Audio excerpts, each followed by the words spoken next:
എല്ലാ സീസണിലും അടിയും വഴക്കും മാത്രമേ ഉള്ളൂ ബിഗ് ബോസിനകത്ത്. ഈ സീസണിൽ ഇച്ചിരി തമാശയും കാര്യങ്ങളൊക്കെ കൊടുക്കാൻ വേണ്ടിയും കൂടിയാണ് ഞാൻ വന്നത്.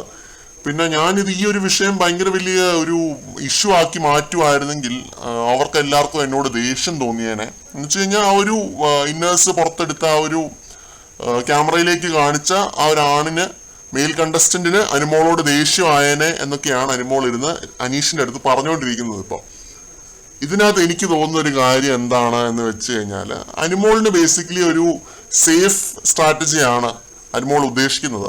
സേഫായിട്ട് നിന്ന് പോവാം, സേഫായിട്ട് കളിക്കാം, ഒരു രീതിയിലുള്ള പ്രതികരണശേഷിയും ഇല്ലാതെ, ആരോടും ഫൈറ്റ് ഒന്നും ചെയ്യാതെ, പ്രത്യേകിച്ച് ഈ ചേട്ടന്മാര് എന്ന് പറഞ്ഞുകൊണ്ട് നിൽക്കുന്ന ഈ ടീംസിന്റെ അടുത്ത് ആരുടെ അടുത്തും ഫൈറ്റ് ഒന്നും ചെയ്യാതെ ഏട്ടായുടെ കുഞ്ഞിപ്പങ്ങൾ ഒക്കെ കളിച്ച് നിൽക്കാൻ വേണ്ടി വന്നതായിട്ടാണ് എനിക്ക് തോന്നുന്നത്.